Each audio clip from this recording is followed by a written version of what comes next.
Praise the Lord. आप सबका स्वागत है हमारे चैनल जीसस द फुलफिलर में।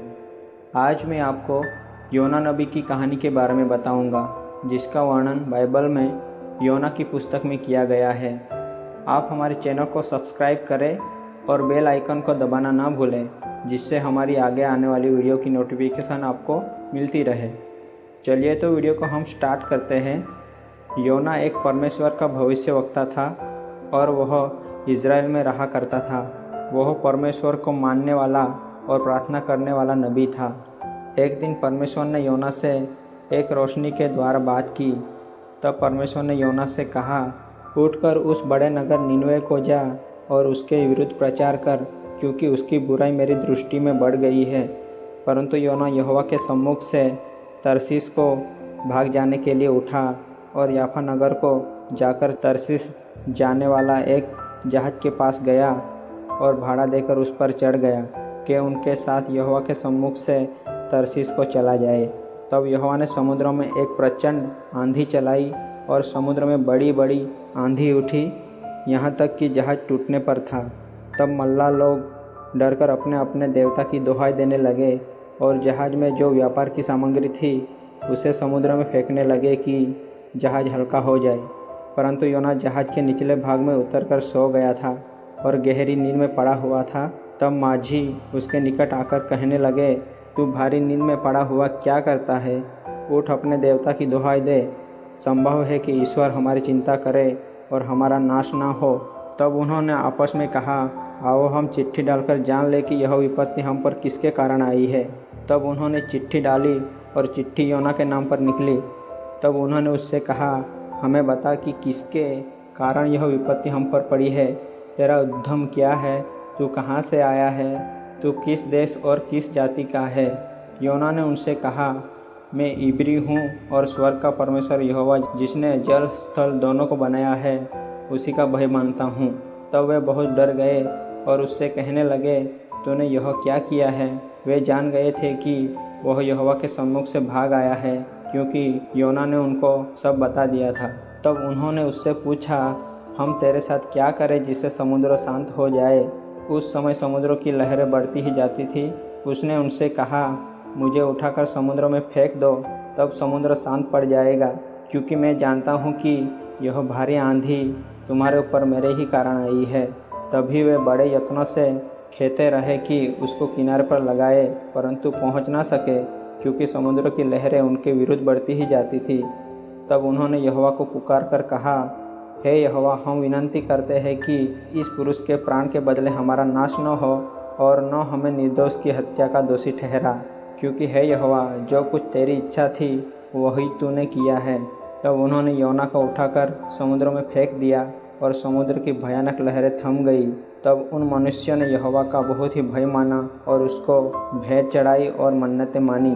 यहोवा ने एक बड़ी मछली ठहराई थी कि जो योना को निगल ले, और योना उस मछली के पेट में 3 दिन और 3 रात तक पड़ा रहा। तब योना ने उसके पेट में से अपने परमेश्वर यहोवा से प्रार्थना करके कहा, मैंने संकट में पड़े हुए यहोवा की दुहाई दी और उसने मेरी सुन ली है। अधोलोक के उदर में से मैं चिल्ला उठा और तूने मेरी सुन ली है।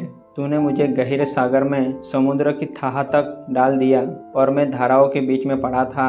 तेरी भड़काई हुई सब तरंगे और लहरें मेरे ऊपर से बह गई। ऐसी ही योना ने बहुत सी प्रार्थनाएं की। तब यहोवा ने मछली को आज्ञा दी और उसने योना को स्थल पर उगल दिया।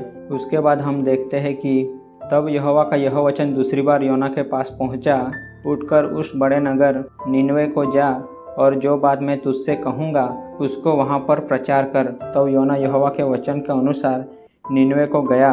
निनवे एक बहुत बड़ा नगर था। वह 3 दिन की यात्रा का था। योना ने नगर में प्रवेश करके 1 दिन की यात्रा पूरी की और यह प्रचार करता गया, अब से 40 दिन के बीतने पर निनवे उलट दिया जाएगा। तब निनवे के मनुष्य ने परमेश्वर के वचन की प्रतीति की और उपवास का प्रचार किया और बड़े से लेकर छोटे तक सबों ने टाड़ ओढ़ा।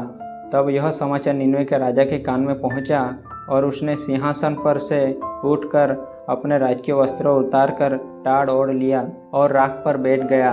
राजा ने प्रधानों से सम्मति लेकर निनवे में इस आज्ञा का ढिंडोरा पिटवाया, क्या मनुष्यों, क्या गाय बैल, क्या भेड़ बकरी या अन्य पशु कोई कुछ भी न खाए, वे न खाए और न पानी पिए। मनुष्य और पशु दोनों टाड़ ओढ़े और वे परमेश्वर की दुहाई चिल्ला चिल्ला कर दे और अपने कुमार्ग से फिरे और उस उपद्रव से जो वे करते हैं पश्चाताप करें। संभव है परमेश्वर दया करे और अपनी इच्छा बदल दे और उसका भड़का हुआ कोप शांत हो जाए और हम नष्ट होने से बच जाए। जब परमेश्वर ने उनके कामों को देखा कि वे कुमार्ग से फिर रहे हैं, तब परमेश्वर ने अपनी इच्छा बदल दी और उनकी जो हानि करने की ठानी थी उनको न किया। जब परमेश्वर ने निनवे के लोगों को हानि न पहुंचाया, तब योना को यह बात बहुत ही बुरी लगी और उसका क्रोध भड़का। उसने यहोवा से यह कहकर प्रार्थना की, हे यहोवा, जब मैं अपने देश में था तब क्या मैं यही बात न कहता था?